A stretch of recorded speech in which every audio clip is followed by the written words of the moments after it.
Magic.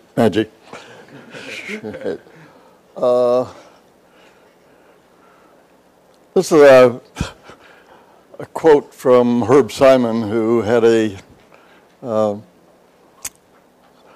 difficult relationship with most other economists, including textbook writers.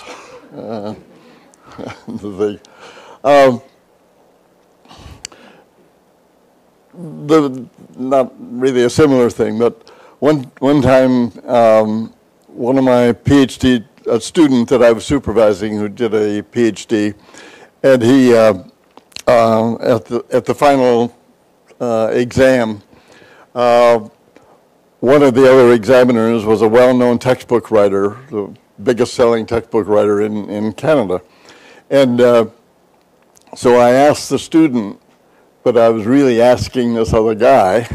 I said, how come we don't see any of this behavioral stuff? The student did a PhD, and mostly it was behavioral stuff, of course, because I was supervising him.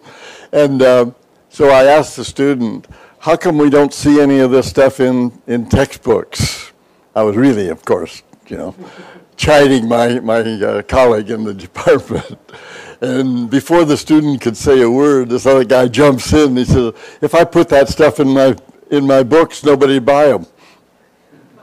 And he was probably right. So that's another reason why we don't see this stuff. Okay, the last little bit we have here, kind of last things we want to do, and one of them is the issue of fairness, which I'll talk about for a few minutes.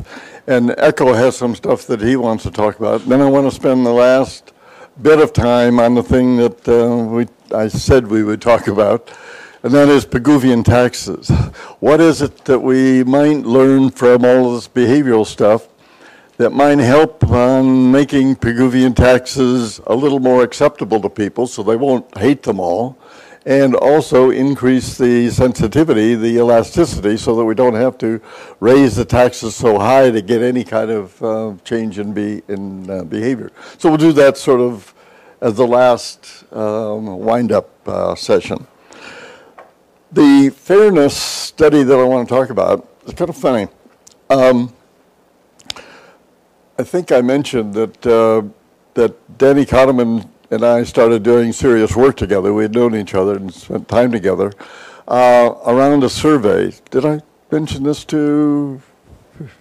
Okay, what happened was Danny and I were regularly communicating. I was teaching a course over at UBC, and I would go there once a week, and we would get together and this sort of thing.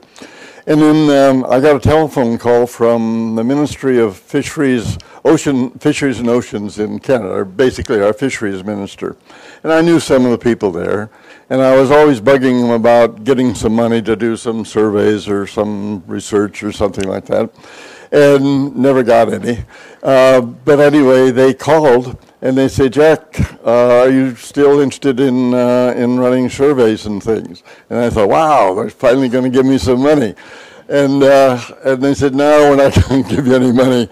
But tell you what we've done is we decided that we're going to run a big survey project to find out what people thought about fish and why they don't eat more fish and why they should eat more fish and all that sort of stuff. They're trying to, solve the fisheries problem by getting Canadians to eat more fish or some crazy thing. Anyway, so they hired a whole bunch of people. They had the big post office in Toronto was being renovated and was vacant for a year or so. They took over a floor of that, hired a polling firm to train the people that they had hired and supervise them. So they had all these people, 50, 100 surveyors, and they had a whole banks of telephones. So they had all this infrastructure to run surveys, and after about 2 or 3 weeks, they finished what they had in mind. So they had all these people hired, all this money, and they had nothing for these people to do. So they were desperate to have somebody supply questions for these people to telephone and stay employed. So they said, anything you want, send in questions, and we will, get hundreds of people to answer this every week for you. And there was no restriction on what we could do. They said, there's one legal requirement, and that's the only thing we ask of you. One of the questions has to have the word fish in it. Why, I have no idea. One day, one week, we forgot the fish question, and all hell broke on. Where's the fish question? We can't ask these questions until you give us a fish question, kind of thing. Anyway, this went on for, we never knew when it was going to end, but we started in, I think, something around June or July, and we went into October, November, and then we got a little bit of leeway to run some of them in Vancouver, but almost all of it was telephone interviews in Toronto.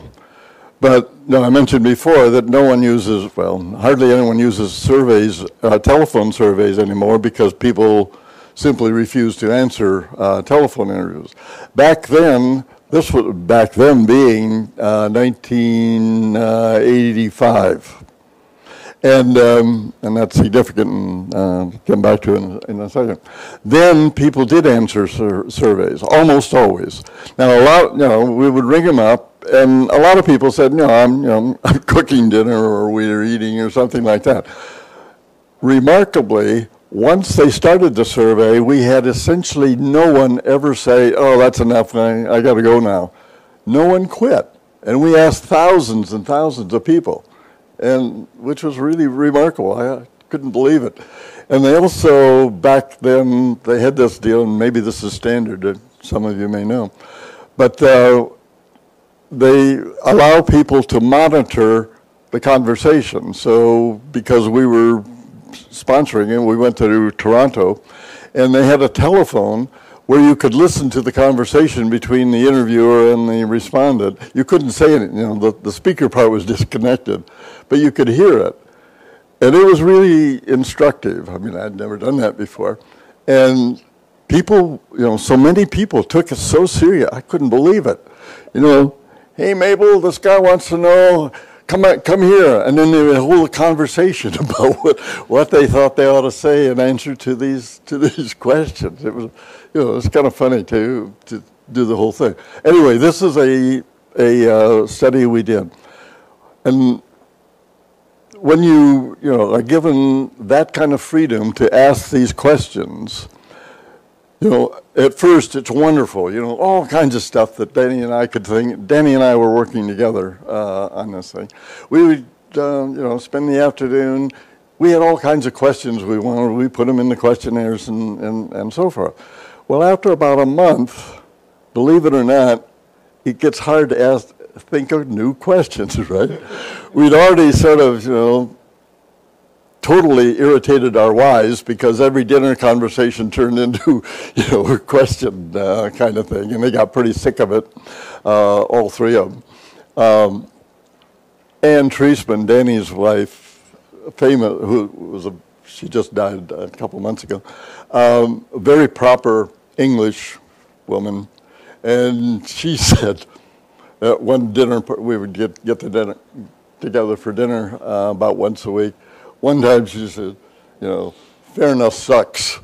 This proper English woman said, fairness sucks. It was that bad kind of thing. But anyway, we just couldn't think of any more questions. We would sit there, God, what can we ask people? What can we ask people? And Danny said, I wonder if it's fair when people raise the price of stuff. What do you mean, Danny? That, economists don't have really very much to say about the world. But one of the things we have to say about the world that we think is right is, if there's a scarcity, the price goes up. If there's a surplus, the price goes down. And what's wrong with that? And I said, basically that to Danny.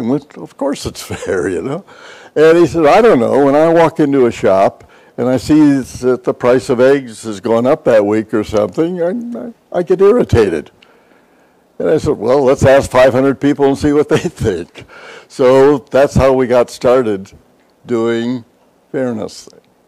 And it was remarkable in the sense that we would tend to, at first we didn't know how to ask these questions.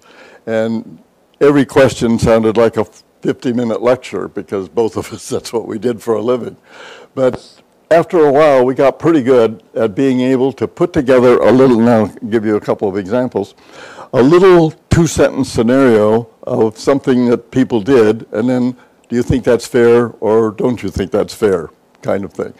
And we tried to emphasize, again, this fairness thing, that it wasn't really, any moral thing. Is it acceptable? And you'll see how we tried to do that in the wording of the question. So we ended up asking a lot of questions that were basically the same question in the field of landlord-tenant, in the field of merchant seller, merchant and consumer, and in employment. For example, is it fair to cut wages? Is it fair to raise the price? Is it fair to raise the rent? So we'd sort of the same thing. And we were amazed at the consistency across those different fields. That if the circumstances were such that it was okay to raise the rent, the same circumstances was okay to raise prices or cut wages kind of thing. The consistency was what really surprised us.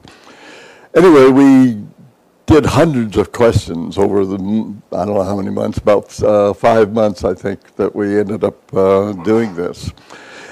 This was in 1985. We published the paper, okay, it was also interesting. We sent the paper to the American Economic Review, which arguably is probably the top journal in the world. And immediately, or very shortly, back in those days, in a couple of weeks, we got the reply from the editor, and they said, we want to publish this thing, shorten it, it's a little long, shorten it a little bit, and we'll put it in the next issue. We won't even make you wait the normal queue, right? And as Denny said, it's the only paper he's ever written where the referees and the editors liked it better than he did. And it was true. It was just remarkable, the reception it got. It got a lot of citations immediately, and remarkably, it's still being cited at a pretty good rate. I mean, this is, 1986, 32 years, and it's still being cited. In part, by the reason is something Echo's going to talk about in a few minutes, that really economists haven't done very much. We're all concerned about efficiency and the usual sort of things, but things like fairness or other the treatment of other people doesn't really. We don't have much to say about that as economists. We talk about equity. But really, when we talk about equity, all we're really talking about is income distribution kind of things. Not are these acceptable ways of treating people or whatever? Is this a good reason to raise the rent, sort of thing? So it really hit a nerve in the sense that people recognize, hey, this is important.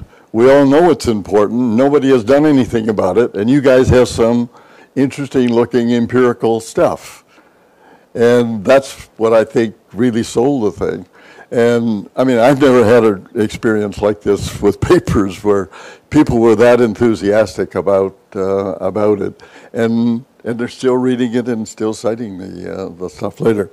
So what did we do? And let me sort of give you a feel for it. If you're really interested, you can look up an old 1986 AR and look at it.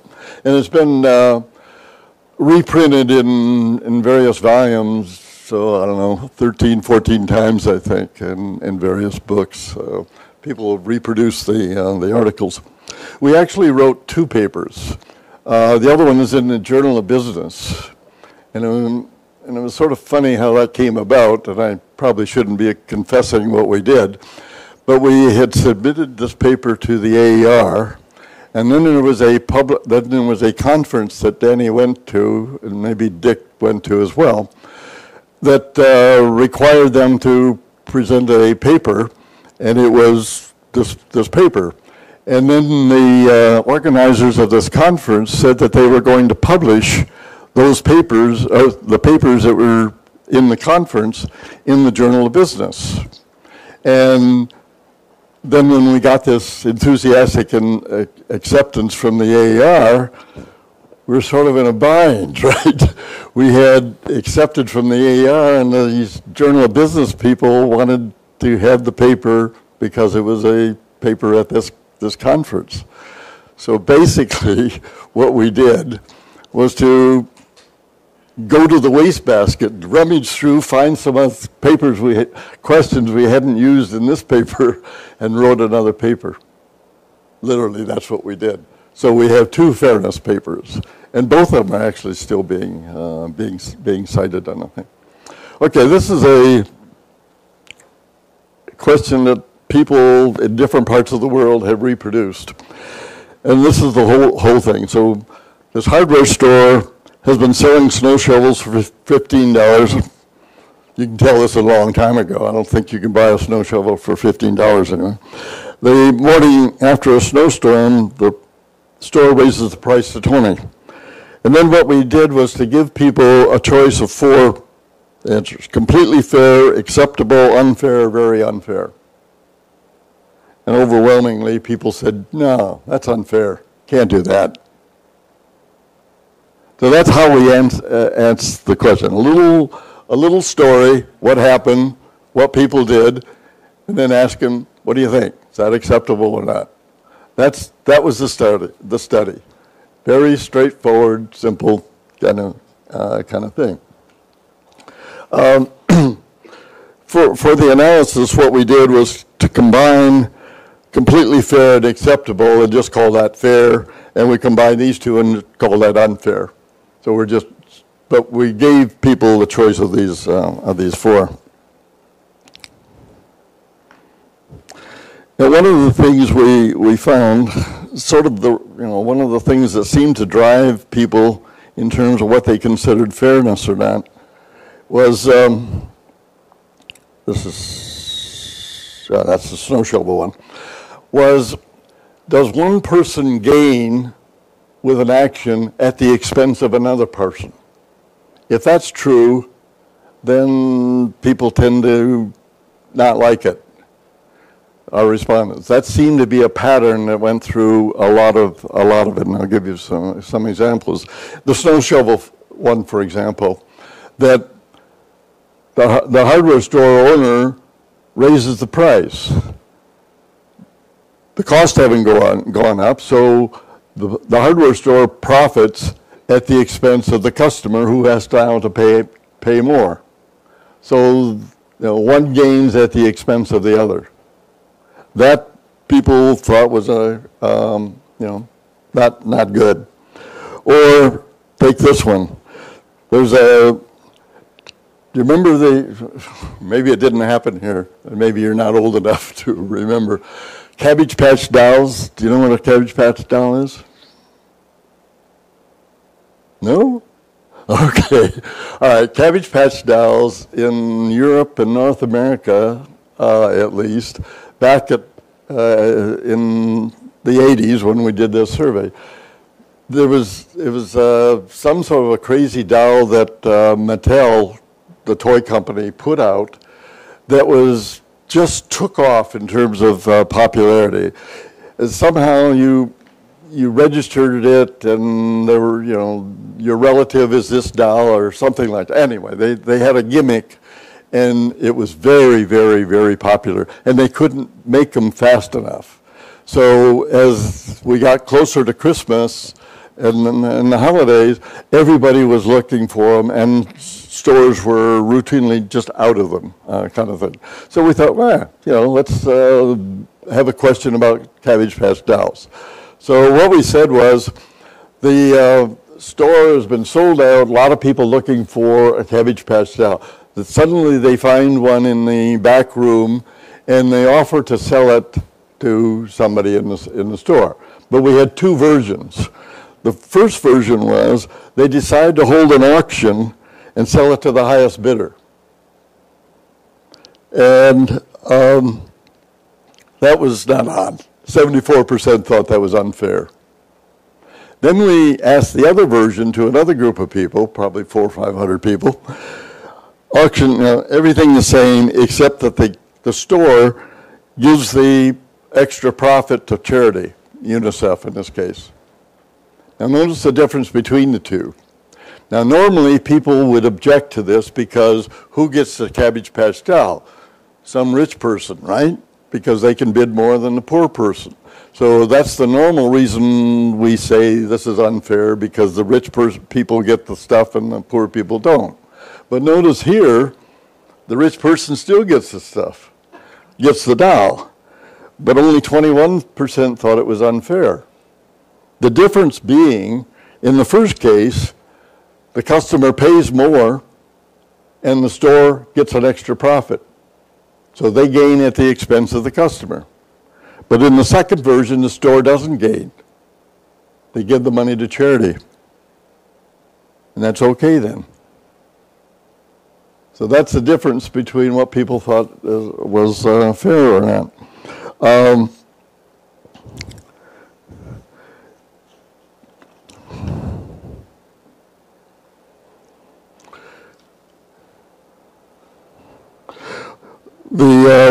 This one is price change, but the people change.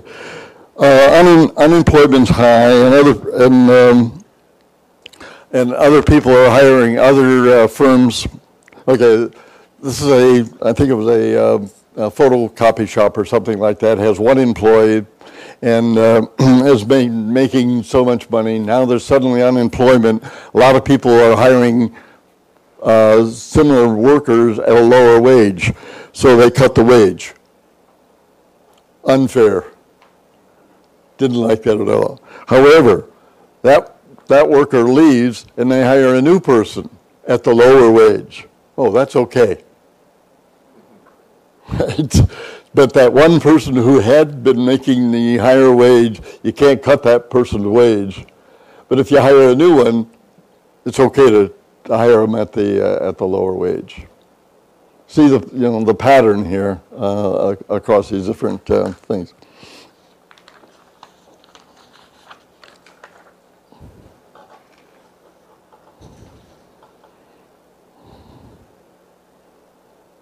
Well, this was the one I talked about yesterday. Housing is now scarce, and they raise the rent. Unfair. Can't do that. If costs go up, you can raise the rent. Big majority says raise the rent. This is the one that's so interesting. In those surveys that I talked about before the break, people in China said 90% of them said it was okay for both of them, over 90%. And in Vietnam, it was very high, but equal as well. That's the one I find curious.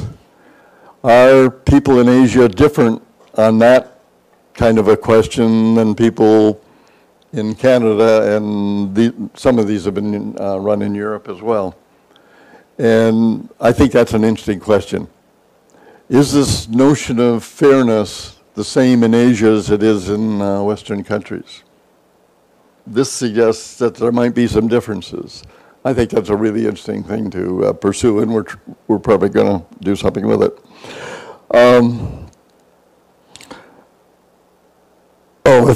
If the costs haven't increased, you can't raise the price. So we said they raised the price of the old stock. In other words, the grocery store bought some peanut butter. You all know what peanut butter is. And it at an old price, which was lower than the current price.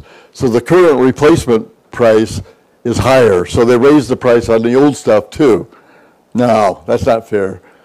Because you didn't pay that much for it, you ought to sell it cheaper too. There's a law in British Columbia, consumer law.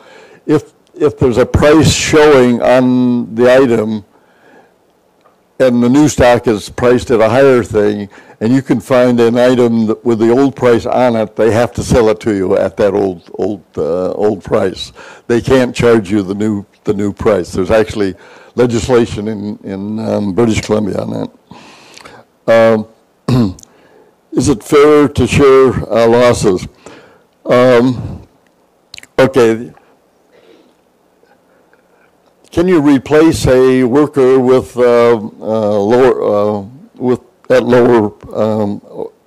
replace workers at lower wages? If the firm is making money, can you cut the wages? No. But if the firm is losing money, you can cut wages. So, again, if you're losing money, okay, you can share the loss with your workers. But if you're making money, you can't cut. Even though lots of people are willing to take the job at a lower wage, you can't cut the wage if you're making money, making profit. But if you're losing money, you can. You can share it with the workers.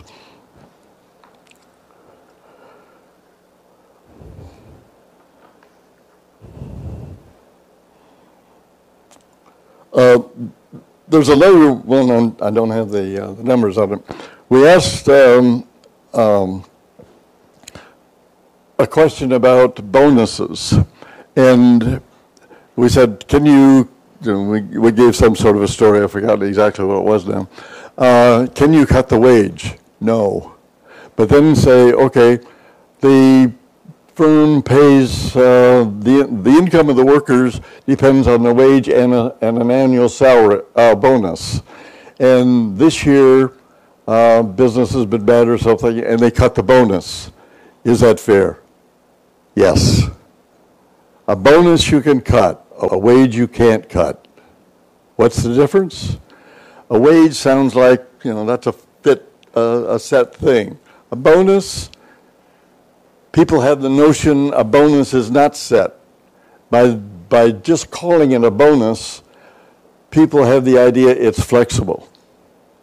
Now, if you think about it, one of the things that, as a country, one of the things you would like to do for stability in terms of business cycle is be able to lower wages. And it's almost impossible to cut wages in most countries for exactly this reason, that organized or unorganized labor really resists cutting wages. So companies and the economy, consequently, is faced with a real problem because the wages stay up and business is down. So the recession or whatever, the turn down is certainly exaggerated by the inflexibility of wages, because that's it's a big part of the economy, of course.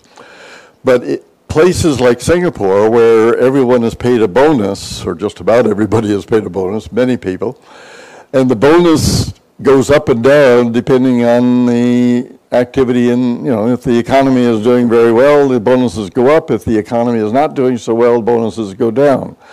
So Singapore enjoys an enormous advantage of having wage flexibility that other countries can only envy. But yet, people, you're okay cutting bonuses, but you can't cut wages on the thing. So it's a real advantage to have that kind of flexibility. So anyway, that's our fairness stuff. There's one other thing I want to talk about for a minute.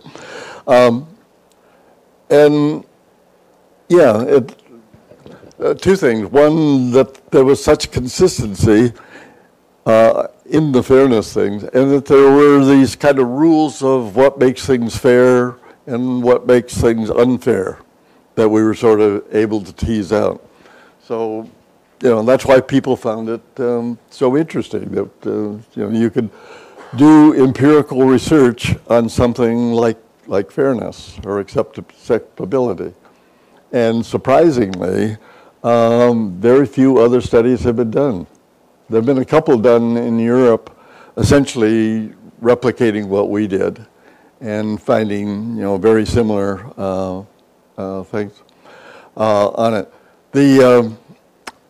We were interested also in two things. One, whether Canadians and Americans would share the same sort of views of fairness.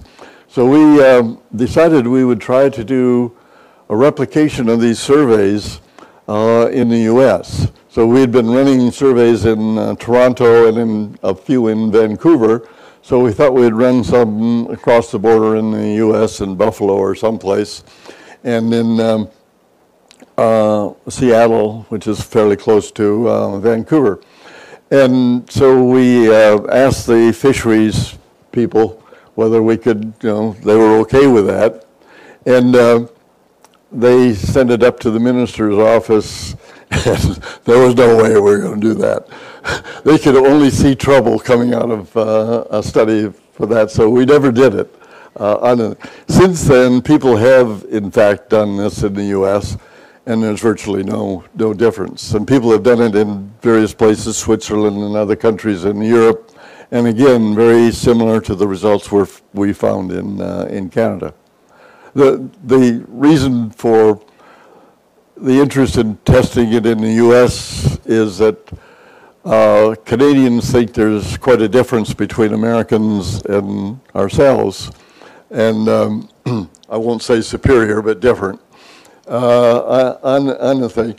And Americans, of course, never think about anybody else, so that they one way or the other on the thing. But we were interested in sort of testing that, but we didn't do it directly, but indirectly, I don't think there's much difference.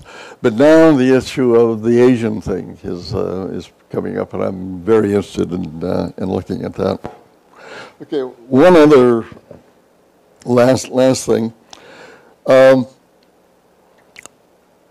Another guy and I at Buxer, in the business faculty at Simon Fraser, we got interested in the issue of deservedness, and it's kind of closely related to fairness. When do people deserve something, or when do they not deserve something in some sense? So we did a little survey, experiment, whatever, in which we tried to look at least one thing. And we said that, okay, let me just I'll show it to you. You and another person agree to work on something, and the time and the work is exactly the same for the two of you. One of you will be paid $75 and the other $25. Before beginning, you must choose between two, and you won't know which one of you is getting 25 or 75. You won't know that until afterwards. But before you play the game, you can decide on one of two rules. First rule is whoever gets the 75 has to pay 25 to the other, so you both end up with 50. Or whoever gets the 75 can keep it. So we asked people, which rule would you want to do? Well, as you say, almost everybody said, hey, that's not fair, the same thing, we're doing the same stuff, why should one get paid more than the other? So yes, the one that gets 75 ought to give 25 to the other and make it even. So that was one result, not surprising. But then we asked another question to another bunch of people.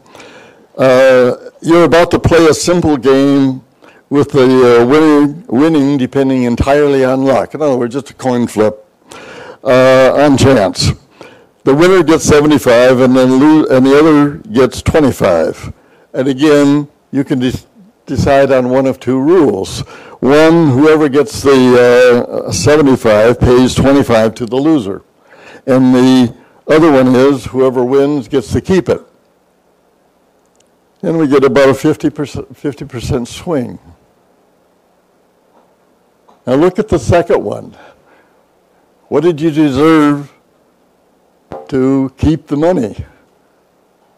You won. What did you win? Great skill in a game of coin flip, right?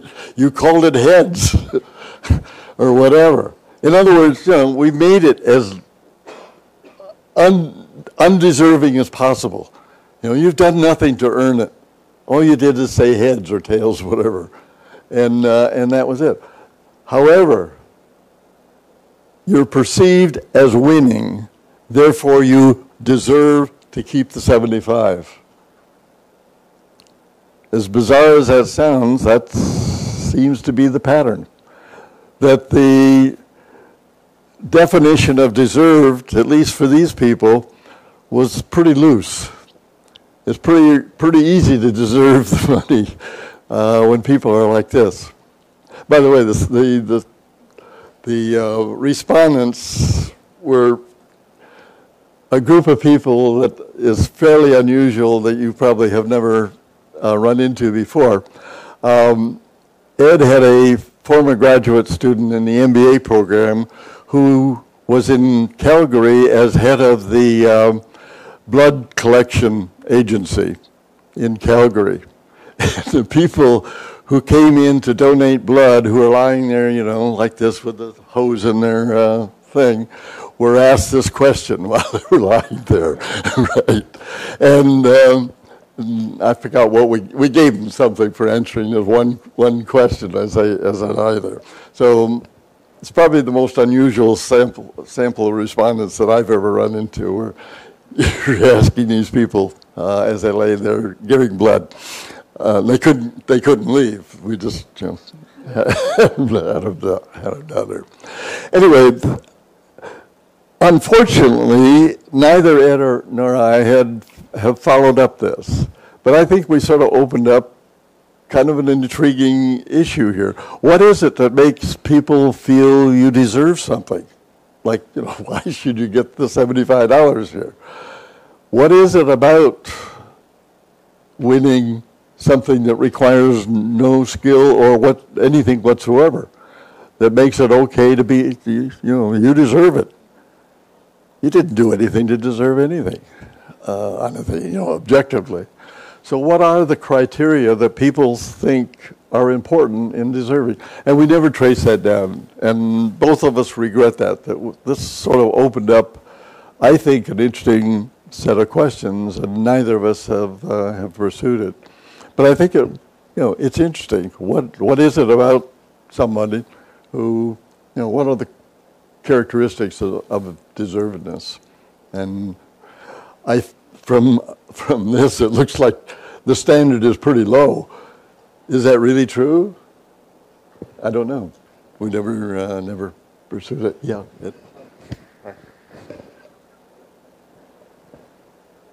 I have just a comment. I think the answer in the second question quite resemble our attitude to many real-life events. Not all. For example, intelligence. Intelligence is intelligence. It's genetically randomly distributed. And I think many people feel an intelligent person, if one person got a lot of money, make a lot of money because he's intelligent, like Bill Gates.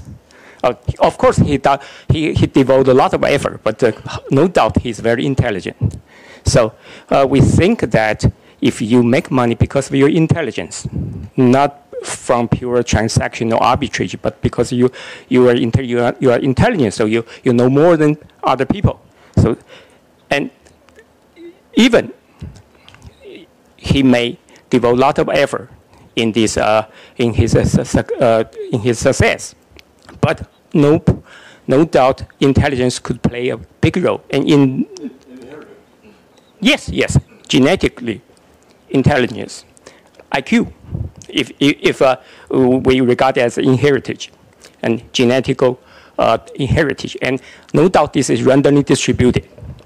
And I think in many society, we think if people make a lot of money or become successful because he is intelligent. I don't know how much people think that he deserves that because he's successful, so he may make big money. So many of us, I guess, suppose it's reasonable. He deserves that.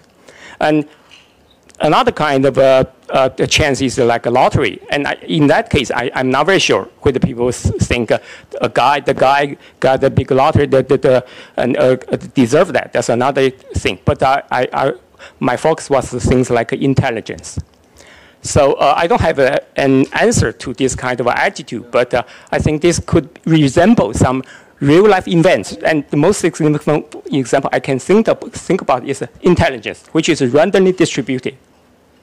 I think, sadly, you may be right. In the sense that I personally feel, that's not a very good reason, but that's, my personal belief. But I think you're right, that counts a lot. I have a belief, let me just share it with you. And before I tell you what it is, I've only found one other person in the world who agrees with me. And that was kind of a funny instance. Okay, on inheritance, I think there ought to be a 100% tax on inheritance. In other words, no inheritance. Why should my kid have an advantage over your kid, or why should the Rockefeller kid have an advantage over my kid? I think that is grossly unfair. As I said, that is not a popular view, not just with my kids, but yeah, I just happen to feel that way. I was teaching a course in Columbia a few years ago, a PhD graduate course. It was a graduate course. This is back in the bad days in Columbia, where people were being kidnapped and killed and held for ransom and all this sort of stuff. And the president's son happened to be taking my course. And so I would come to class, and there would be 3 armed guards at the door. And then outside the window, there were a bunch of troops going up and down with rifles at the ready because the president's son was in my class. I didn't know whether to feel safer or less safe as a result of that whole thing might blow up, literally blow up on anything. But anyway, in that class, we got, I don't know how we got talking about this in it, and I expressed this view that I had this preference. And this one woman said, "Oh yeah, I agree with you." And everybody just jumped on both of us in the sense, how could you be that stupid? You know, that's part of life, is to leave something for your kids. And all, went through the whole thing, which is how most people feel, obviously, on the thing. But it was so funny how people just jumped on both of us for holding this extreme view of the thing. I've only found that one person that came anywhere close to agreeing with. I just happen to. It's part of weird preferences that I have on the thing. Anyway,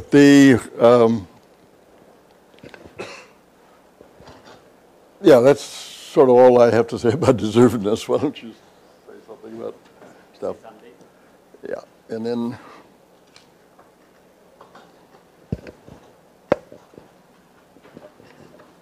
Okay, I'm going to use your deservedness. Oh, okay. Okay, I'm just going to. Let me start with this one.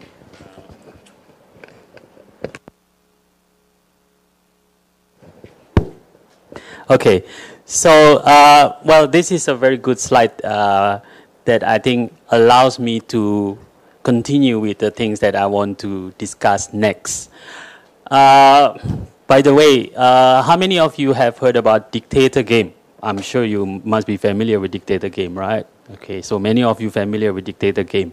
So in dictator game, it's a simple allocation game where you are given money, say $100 US, and you are asked to divide that money with somebody else.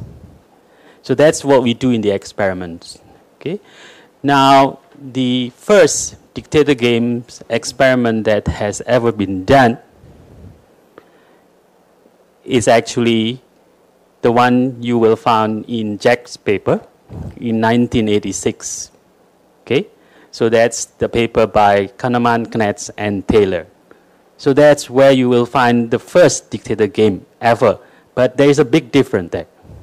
The big difference is that in that paper, Jack and co-author run dictator games, but not in an experimental way, not using an experimental methodology, but rather using a hypothetical survey. So you are basically, it's a very simple version of dictator game, where there are two types of allocations. One is 50-50, equal allocations, and the other one is 75 and 25. And that is exactly the first question here. It's basically, you see this, you will know immediately that this is a dictator game. That is, so how are you going to divide the money between you and others? So whether you want to have fair, equal split. So if you choose, give $25 to the other person if you get 75, so everybody get 50-50. So that's equal split. Okay? And if you choose, allow person paid $75 to keep it, so that's basically essentially, I'll get 75, you get 25. So I have a bigger allocation than you. So they are the only two allocations. Okay? And it's done hypothetically. So with a hypothetical type of survey. So it's not until 1994 that the first dictator game experiment was conducted. Okay? And in that dictator game experiment, we do it in the lab. So the way we do it in the lab, we recruit subjects, and then we allocate each individual subjects with endowments. The endowments is $100, for example. And then ask the person who has $100 to divide that money with somebody else. That person cannot refuse. We'll just have to accept. That's why it's called dictator game. Okay? So any amount of allocations can be done. So not necessarily 50-50 or 75 and 25. Okay? So that was in 1994, actually. That was the first. Somebody called Forsyth. Bob Forsyth. No. It's an anonymity, under anonymity. Because in lab experiment, you do it everything anonymously. Okay? So, but that's about dictator game. But what I find it very interesting here, immediately I can come up with several ideas here, running experiments. Okay? So one is, of course, the one that you mentioned earlier. And the other one, which I find it very interesting, so here you are allocating between you and somebody else, without any information about that person's. What if you are told that you are rich and that person is poor? How would you allocate? Would you tend to choose 50-50 or would you tend to choose 75-25? What if you are told that that person is rich and you are also rich? Would you still choose 75-25 or 50-50? So that is an important question in economics. And by the way, if you follow the standard rational economics model, you don't care about others. So in this case, whatever options that give me the most money is the one that I'm going to choose. So I'm not going to split 50-50 because there is an option where I can get 75. I always go with 75 because I don't care about others. So in reality, many people, majority of people, 90% choose 50-50. That means there is other thing than just my own material payoff. So in my utility functions, it does not depend only on my payoff, but also on others. Now the question is, how will it depend on others? In what way? How do we care about others? So there is a branch in economics, experimental economics, and also in game theory that look at social preferences. The way they assume people care about relative differences. People are actually inequality averse. People dislike inequality. I don't like if I'm poor and I see somebody very rich. This is not good. I don't like this. So I experience disutility if I see somebody else is richer than me. I'm envy of that person. But the opposite also true. If I'm richer than the other guy, I also don't like. I have compassion. So I care about others. So that's the way they modify the utility functions there to incorporate this kind of relative differences. Another way of to run this experiment, not hypothetical survey. If I convert this into experiment, what I will do, I'll give subject task to work, to run, what kind of task? Any kind of task that you can give to subjects. And I tell the subjects, you will earn. You will earn. Depending on your performance, the better your performance is, the more money you get. Then after you have this effort experiment, then the second stage is the allocation game. Now, let's see. If this is really your money, that's your money that you're entitled because you work for the money, not like this. This is, you don't really work. You're hypothetical, you're thinking about what happened. But if it is your money, would you care? Would you think, oh, it is my money, I don't want to split it with others. Why should I give 50-50? Maybe 75-25 is the one that I'm going to choose. Okay? So all of these things open up a very interesting area of research, which I think will be applicable to many different areas. So that's where the experiment comes in. So let me focus on that.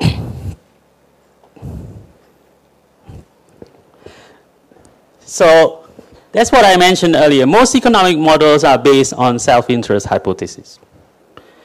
So what's in it for me? I care only what is in it for me. Now in Adam Smith, so there's a reasons why we assume that, we assume that everybody is selfish.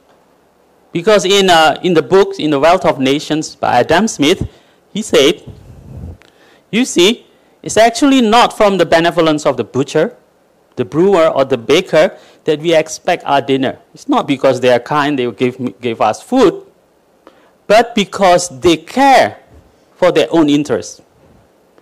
So we address ourselves not to their humanities, but to their self-love, and never talk to them of our necessities, but because of their advantage. They see the opportunity, they can sell it to us. That's the only motivation that they have. So everything is very selfish. So they don't do that because they want to care for us. Okay? So that's the foundations in economic analysis. Okay? So that's what we learn. But if you look at in reality, we are not that selfish. We give to charity, we donate. So evidence shows that people exhibit social preferences. We care about others. But you know, interestingly, the same person, Adam Smith, in another book, The Theory of Moral Sentiments, say something interesting. Something like this. How selfish soever man may be supposed, there are evidently some principle in his nature which interest him in the fortunes of others, and render their happiness, other people's happiness, necessary to him, though he derives nothing from it except the pleasure of seeing it. I think this is a very beautiful description of how people care about others. But somehow contradictory, because in the other books, Adam Smith said that people are selfish and all these things. That's the whole foundation of economics. But here, he also acknowledged that people actually care about others. Okay? So this is the thing that have preoccupied experimental economics and game theory a lot on, well, people are not really selfish. So how do we incorporate this in the analysis? So there are many evidence. So that's why we call it social preferences. So it's a big area in research, social preferences. There are a lot of models based on inequality aversions that I mentioned earlier, and model based on fairness and all others. Okay? So these social preferences are manifested in various forms. Altruisms, generosity, charitable behaviors, aversion to inequality, trust, public goods, where you voluntarily contribute to the public goods provisions. You need to care about others, collective interests rather than your selfish own interests. So all of this under social preferences. So we'll see this in real life. Very often we experience this. But the question is, how do we measure them? How can we quantify? How can we see this? How can we even measure this? So in experiments and in economics, the way we measure social preferences is by running experimental games. Okay? So all kind of games that I'm introducing later. So the idea is that we require subjects to make choices. So these games are interactive games, interactive choices. One person's choices depend on the other person's choices. So we gave real rewards. That's why we have experiments rather than hypothetical survey. Okay? On the choice made, the actual choice is made. So there are many games. There's something called ultimatum game. So all of you must have heard about ultimatum game. And the dictator game, prisoner's dilemma game, trust game, and so many others. So what is different between ultimatum game and dictator game? In ultimatum game, the recipients get to decide whether to accept or to reject. If the recipients say no, the money gone. Even the proposer also get no money. Okay? So if the recipients say accept, then everybody get the split. Okay?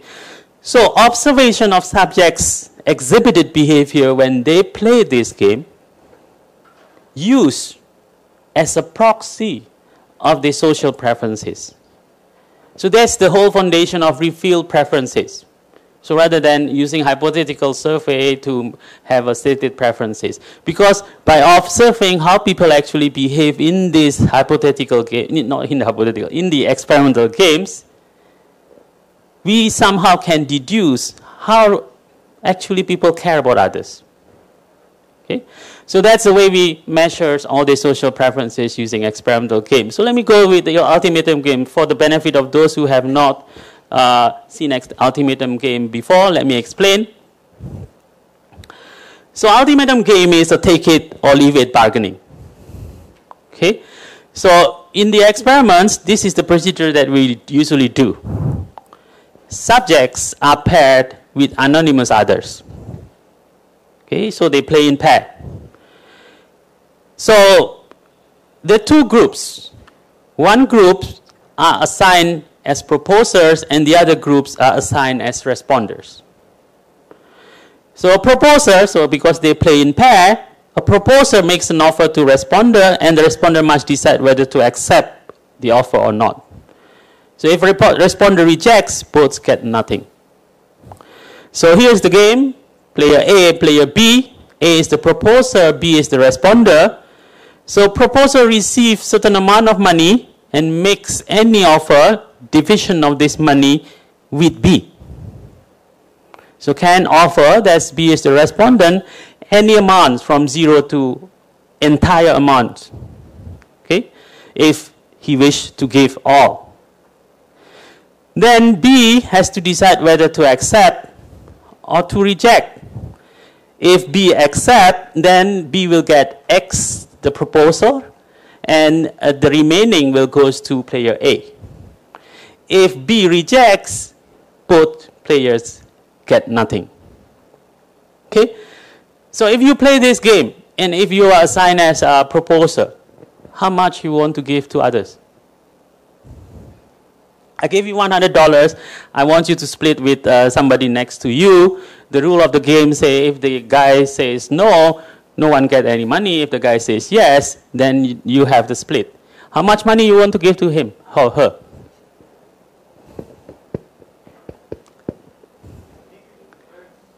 Depends on what?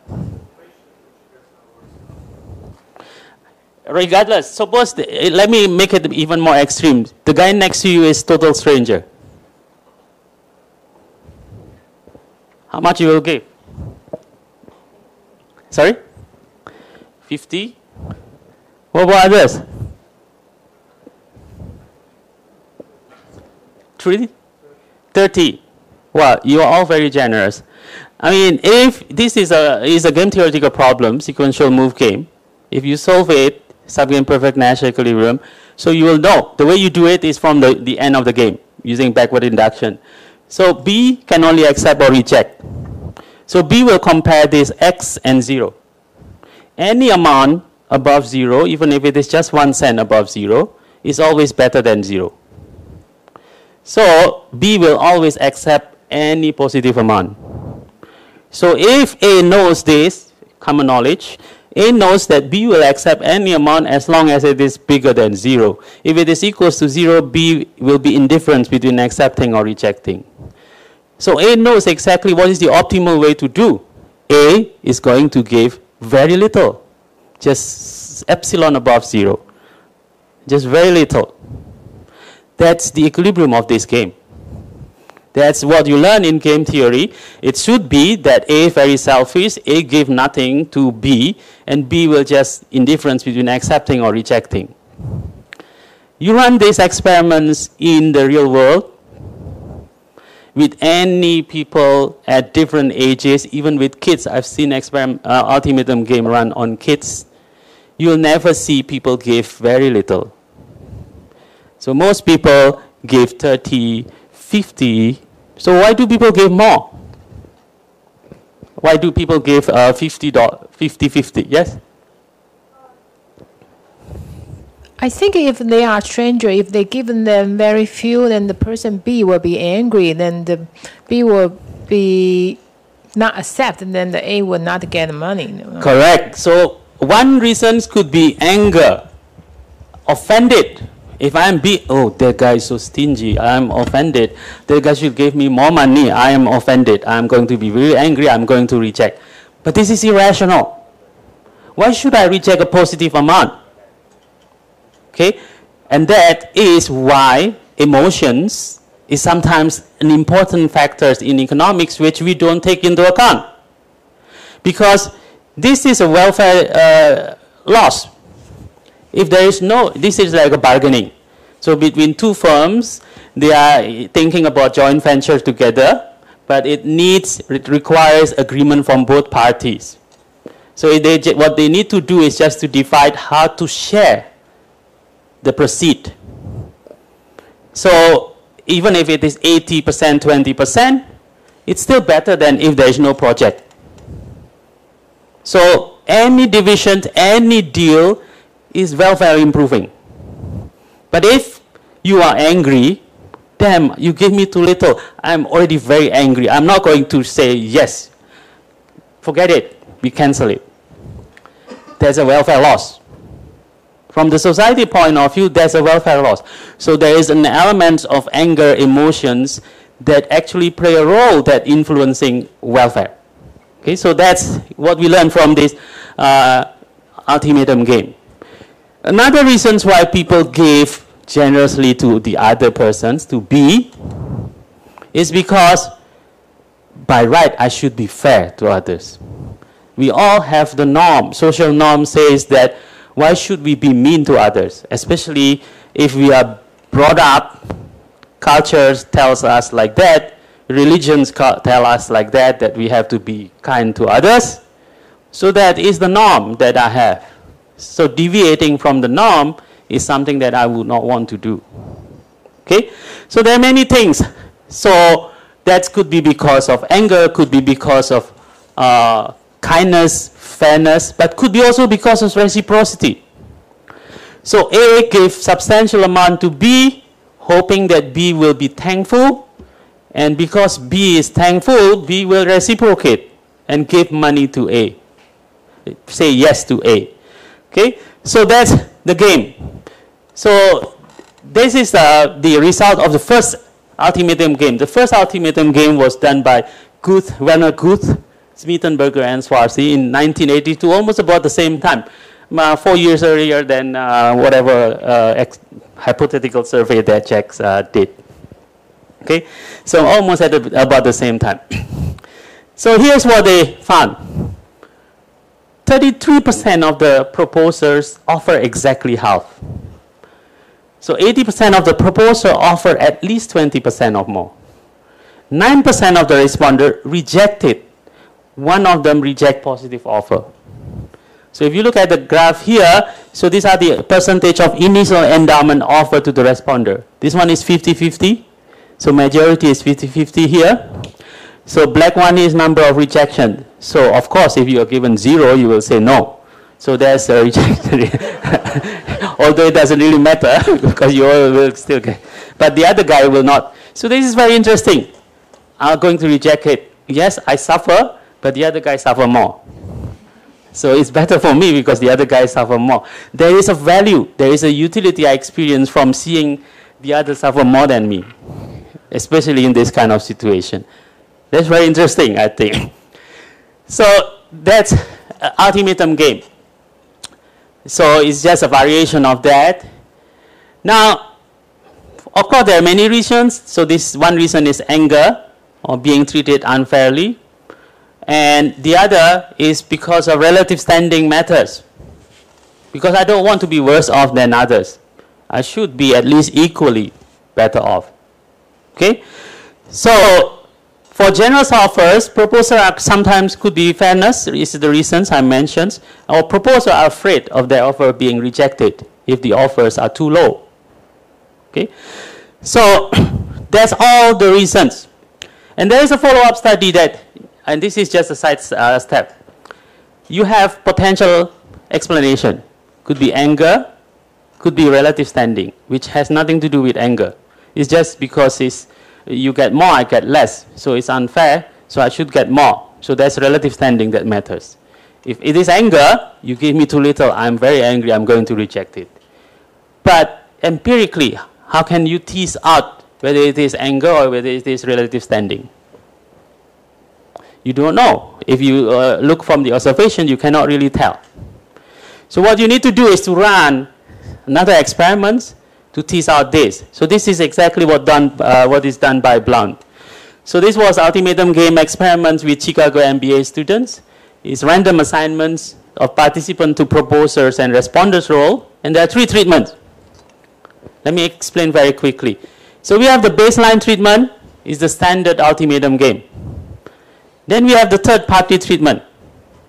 That is, the allocations to the responder, B, is actually decided by a third party bystander. Not by A, but bystander, who gains nothing from the allocations. So when the responder rejects, proposer A, no longer proposer now, A will not get anything, but B will not get anything as well. But the allocation is not done by A, but by bystander. So the third treatment is the chance treatment. Say this is luck. So the allocation was decided randomly by a spinning wheel. So whatever divisions decided by the spinning wheel, that's the one that is going to be proposed. Responder can say yes or no still. Standard ultimatum game still follows, but you see that the difference is all across all these treatments? The difference is in the source of allocation. Who allocates? Is it the person A? Is it another person? Or is it by chance, pure luck? Okay. So let's see. Participants were also asked before playing the game the minimum acceptable if they became the responder. So basically, suppose they are $10 and you are the responder. You are asked, so what is the minimum amount of money that you are at least still willing to accept? So if I say $2, that means if I getting $3, I will say yes. $4 is happy. $5 happy. $1, no, I'm not going to accept because the minimum is 2. So that's the minimum acceptable offer. So we asked the minimum acceptable offer from all the responders in all of these 3 treatments. And we compare the average minimum acceptable offer across all treatments. Okay. Now, if it is anger, how do we evaluate whether anger plays a role or not? Yes? Can the participant lie about their minimum acceptable amount? Of course, the participant can lie. They can decide whatever minimum acceptable offer, but that's the thing with the experiment, because if they lie, it will influence their payoff as well. Suppose that they say, my minimum lying, probably you will not lie to the going up. So if you are not going to inflate your minimum acceptable offer, because if you say, my minimum acceptable offer is $7, then any offer below $7 you will not get. Okay? You only get if the offer is above 7. So the higher the amount of minimum acceptable offer you put up, the less likely you might get money, because proposer is not going to be that generous giving more than $5. Okay? If you lie to the bottom, yes, you will have a bigger chance of getting money, but you might have a chance of getting very low offer. So that's why that's the role of experiment. So to make it more incentive compatible, so they will decide the minimum acceptable offer depending on what is actually the best for the responders. Okay? So they compare this. So here's what they found. Prediction first. If it is relative standing that is important, that is, responders do not want to be worse off than proposers, then the minimum acceptable amount should be the same across treatments. Why? Because it doesn't involve any emotions. It's just a relative standing. So regardless of whether the allocation is done by A, by another party, or by chance, doesn't matter. What matters is the outcome, the relative standing. So the prediction should say, this is the way we do it in the experiment. If that is the case, if it is relative standing, there should be no significant difference across treatments in terms of minimum acceptable offer. If it is the intention, unfair intention of proposer that matters, then responders will be more willing to accept the offer when the allocation is decided randomly, because I cannot blame the proposer. So I cannot blame the proposer because it's not decided by the proposer. Okay? So that's the second prediction.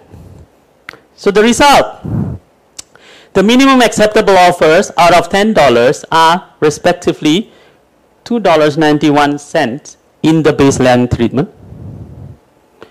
where the allocation is decided by the proposer, $2.08 in the third-party treatments, and $1.20 in the chance treatments. So which prediction you can reject? It's not the relative standing. It's not the relative standing that matters. So responders are less willing to accept offer in the baseline treatment than in the other treatments. So relative standing is not important. It is unfairness that matters. Okay? Intention is the one that is important here, not the relative standing in itself. So that's the way we do experiment. And the next one is the dictator games. There's a variance of the game that we can call Jack as an inventor of dictator game together with Kahneman and Knetsch, Kahneman, and TAERE. Was it with Dick Taylor as well? Yeah, okay. So in 1986. But this is the first experiment. Now, if you want to know, in the ultimatum game, one of the reasons is because the responder might be angry. So then, because I'm afraid that the responder is not rational, will reject anyway because he is happy to see me suffering. So maybe, if I want to check if that is important or not, one way of doing it, I kill the chance for the responders to reject or to accept. Responder has no options other than accepting. So no choice. The responder will have to accept. So that's in the dictator game. Essentially, it's a variety of ultimatum game where the dictator cannot reply, say accept or reject. So that's what we have. That's it. Any allocations is going to be final. This is exactly what Jack has. But only two possible options, 50-50 and 75-25. So it's a binary version of the dictator game. This one is a continuous version of dictator game where you can decide any amount of divisions. Okay? So proposal could offer any amount the responders cannot reject. So the equilibrium self-interested proposer should still allocate nothing. It's because you are selfish.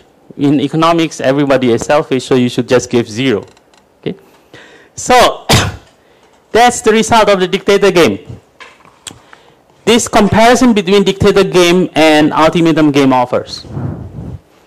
So the black one here is the ultimatum game offers, and the gray one here is the dictator game offers. How would you interpret this? You see that in the ultimatum game, you will see a lot of cases people give 50-50. But the reasons why people give 50-50 is because they worry that it might be rejected if it's too little. So they just want to give a fair split, 50-50. But when you eliminate the chance for B to reject, so that B cannot punish you, you'll see that less people give 50-50. But there are still people give 50-50. About 20% of them give 50-50. But most of them give nothing, about 40%. But it is still not quite according to the prediction, because predictions say everybody should give 0.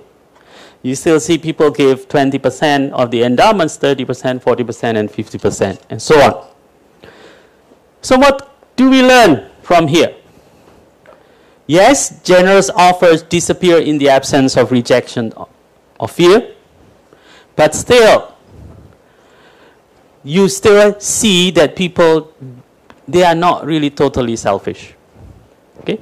So there, in the literature, there are so many variation of these dictator games in a different format, and you can apply to many different cases, and so on. Okay? So I'm not going to go to that, but what is one interesting thing is, the question is, now, can we use this dictator game to see how care people about others in different society, different cultures? So can we use that game? Okay, so there is an interesting study by Heinrich that looked at together with 16 other researchers. They conducted the most comprehensive study ever done. So this paper is published in Behavioral and Brain Sciences. So economic man in cross-cultural perspective, behavioral experiment in 15 small-scale societies. So they ran ultimatum game and dictator game in small-scale society with various economics and social conditions spanning over 12 countries and 4 continents. So these are all over the world. You see Africa, this is in Indonesia, this is in Papua New Guinea, this is in South America. So these are the locations where they run dictator games and ultimatum games. Okay? And these are the description of those subjects. So these are the tribes, because these are really in the remote areas. And these are the languages. This is the environment: tropical forests, high latitude, temperate plains, and so on. Different kind of geographical locations. There's economic base, horticulture, foragings, pastoralisms, different way of finding income, and so on. So here it is. This is the result from the ultimatum game. So the bubble shows the distribution of ultimatum game offer for each group. So this is the offer: 10%, 20%, 30%, all the way to 100%. And these are all the societies, different areas, different places. And you'll see the bigger the bubbles, there are more people at that particular point. What can you see there? Something very obviously appearing is 50-50. Most people give 50-50, and although depending on the society, some of the society give very little as well, some society are very generous. So for example, this La Marera is an island in Indonesia, in the eastern part of Indonesia, so very near to the East Timor area there, where people there is one particular customs that they have, that they hunt, collectively hunt whale, big fish, the whale. So they hunt collectively using traditional weapon. Okay, so they are very used to share everything with others collectively. So the way they do in the society, the way they interact with others matters a lot. Okay, so in this case, you see that some of them are very generous there. So this is from the ultimatum game, and from here we see that, well, yes, well, people really actually care about others. So as shown by all of this. Now the question is, can we use all these experimental games to analyze all of these things? Can we? How much can we rely on these experimental games? There are not only this game, there are several others. Let me just move very quickly to introduce you some other games. I'll skip so many things here. Third-party punishment game. I think this can be applied into environmental whatever topics. So this is a variation of dictator game. So third-party punishment game can be used to evaluate other regarding behavior, how people care about others, and social norms, and the role of punishment for social norms enforcement. If you want to enforce a certain norm, regardless of what kind of norm you want, you might want to have this third-party punishment game. So let me explain. So social preferences form the basis of social norm. The way social norms evolves is defined by social preferences. Okay? So these norms are explicit and implicit rules defining appropriate what is should be done and what should not be done, beliefs and attitudes. So social norm, how do you enforce social norm? You can use punishment. You can use threat of social exclusion. So if you exclude the person from the society, that's a kind of a punishment because that person doesn't conform to the norm. Okay? Or punishment. So punishment may either be carried out by the persons directly affected by the violation of the norm or by the society. So imagine that you are living in a society and you see that there is one person who is very selfish, doesn't want to cooperate, doesn't want to interact with others. Now, the bystanders, all the other people in the community don't like this. That person is very weird, very strange. So want to punish collectively as the society. Punishing that. So that's a setting resembling third-party punishment game because the punishment comes from the third party. Okay. So here is this. This is essentially a modified dictator game with a third party who can punish. So this is based on a paper by Fair, Ernst, and Fischbacher in Evolution and Human Behavior. So the game. So you have player A, proposers with $100 endowment, must make an offer X out of 100 to B. Any amount. Now, there is a person C. So the C here is the third party observer. So here, C can decide whether to punish or not to punish. Let me just, using this is better. So this is allocator, endowed with $100, can give any amounts to B, the recipient, and recipients cannot reject. So it's a modified dictator game. But there is a third party observing how this allocation is done. Then this third party can decide to punish the allocator. So if C observes that A is too selfish, give too little to B, C can punish A. Punishments reduce the payoff of A by certain magnitude. Now if you play this game and you assign the role of C, would you punish? Economic theory say you should not punish because punishments, you don't stand the benefit of punishment directly. It costs for you. You incur the cost, you punish, it's costly for you. Why should I incur the cost and I don't experience the benefit directly?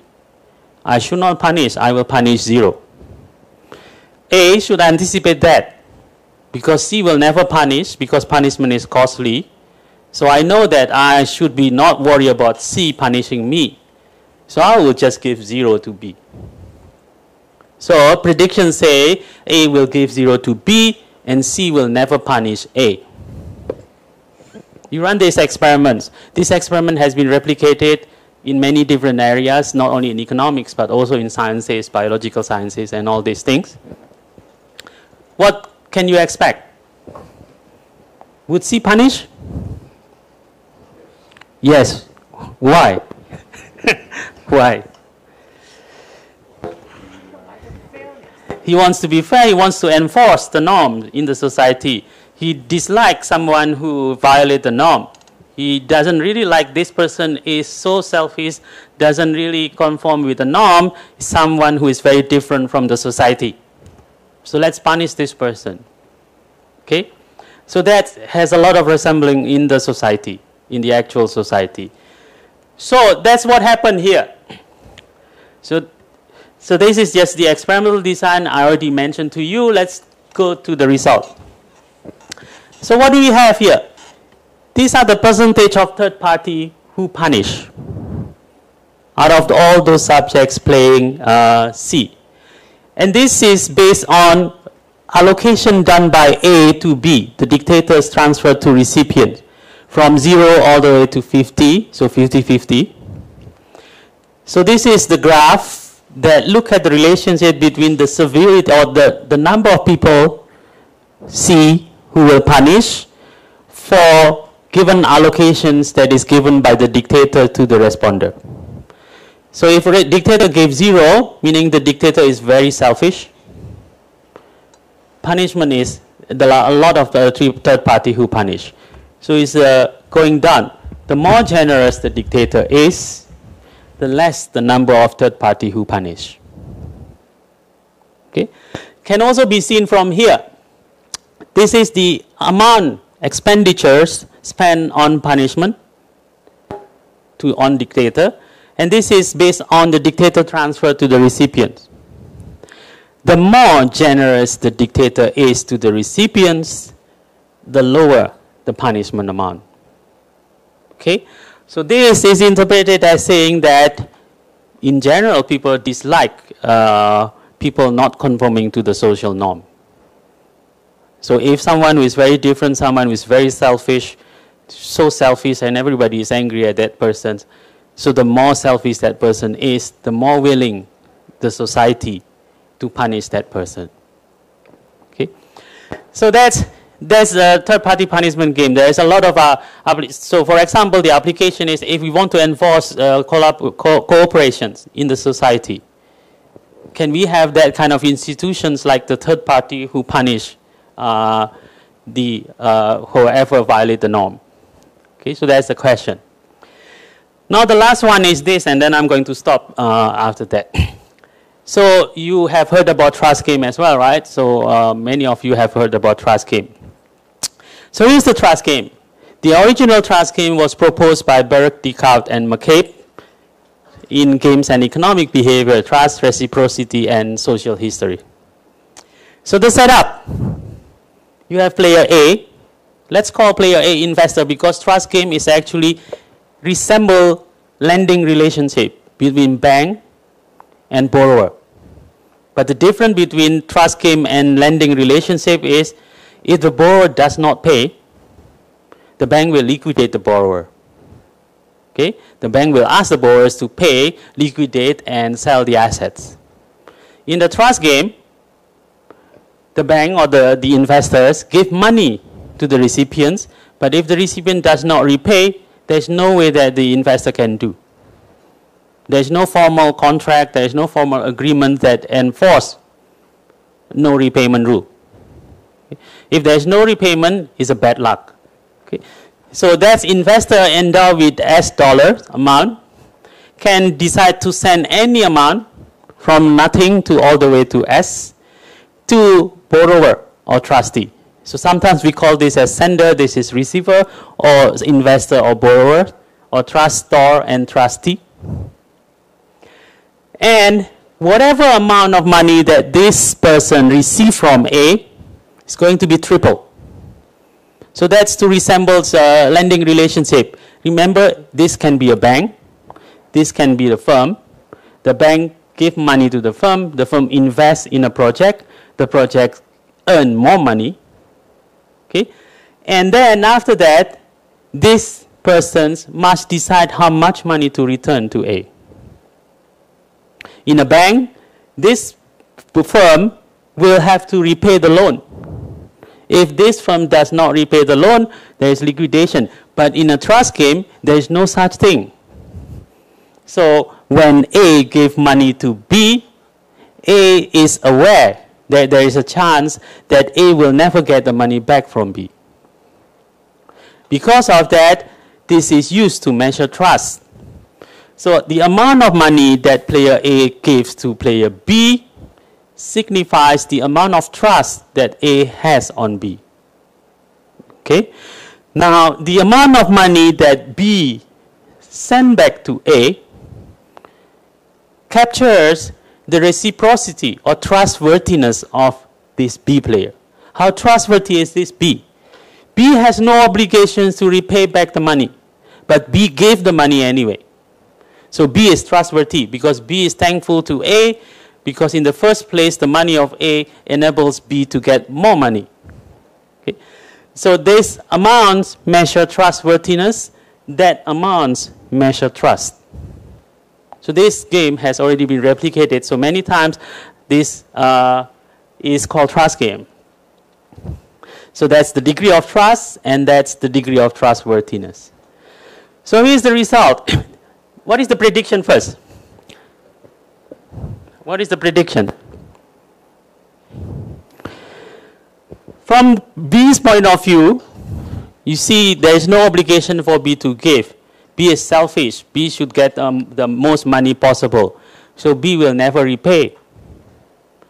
From A's point of view, A knows that B will never repay. So why should A give? So A gave nothing, and because A gave nothing, nothing to be repaid. So the prediction says that A gave nothing, B get nothing, so B will not return anything. Okay? So that's what we see in the prediction. Now let's run this experiment. So in the original experiments of this trust game, they run two treatments. The first one is without history. So information on the history of participants, amount given and return was not given. In the other treatments, we have with history. So such information was given. So here's the result. This is the without history treatments left and with history treatments here. So these circles, white circle here is the amount sent.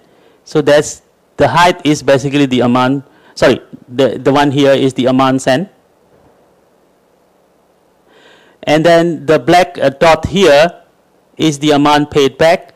The height of this is the total return, because whatever amount sent, this one, multiplied by 3, so that's the total return. So out of these total returns, that black dot denotes how much money returned back.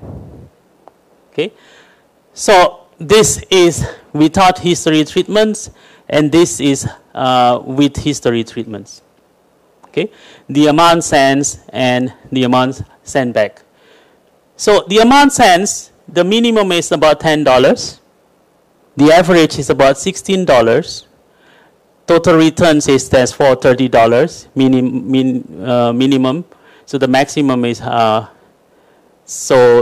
this one, and then the payback is that amount. Compare that to this. So what they found, most investors send money, some trustees return money, and the amount is increasing in the amount sent. The more trust you give, the more people are willing to give back trust, even in the absence of protections. So that means, by nature, people are actually quite nice to each other. Okay?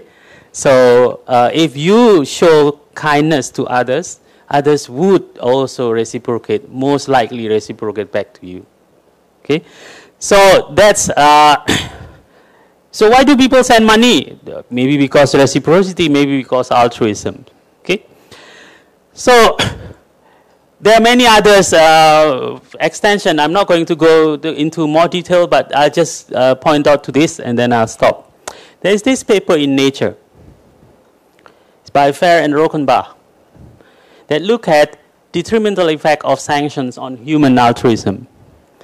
So basically running trust game, but now impose punishments to the player B who don't repay back, just like a bank.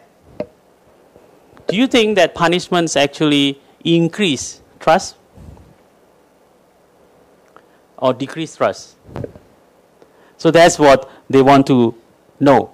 So there are two treatments. No fine is a standard trust game. Second treatment is fine treatment. So the investor have the option to decide whether or not to impose a fine before sending money. So that is, I must decide, oh, I'm going to impose the fine, or I'm not going to impose the fine. Then they decide on the money that they send.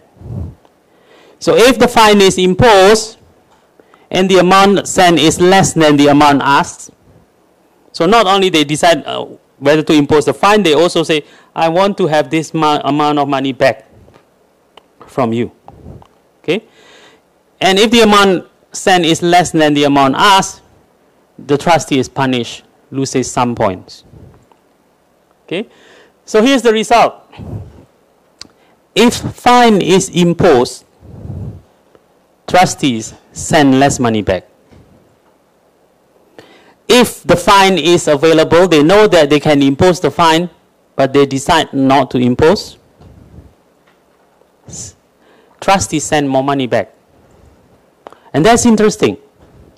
So essentially, if you know that in the society there is this punishment, fine, but it is not used, so it is perceived as fair act by the trustees. So using fine, perceived as hostile acts by trustees. So it can backfire. So sanctions could undermine altruistic cooperations. So that's the reason. So this is interesting because all along we have heard about prospect theory, loss aversion. So the idea is that if you have punishment, sometimes it could motivate you. But in this example, if you have sanctions, it may also backfire. Okay? So this is the same idea of the child care center that Jack mentions in Israel, where you don't have any fine, but then you impose the fine. Instead of having a decrease in late pickup, it has a going up in the late pickup. So that's similar kind of force happens.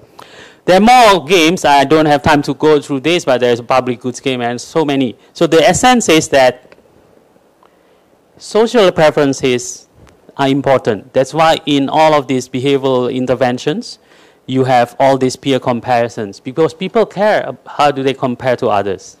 Whether they are better off than others, whether they are worse off than others is important. So we need to embed that in the analysis, and we need to make use of those. So in designing whatever interventions we have. So because social preferences are important. So these are just showing how do we measure the social preferences and how can we do further analysis with that. Okay, thank you. And if you have questions, I'll be happy to take out questions. Thank you.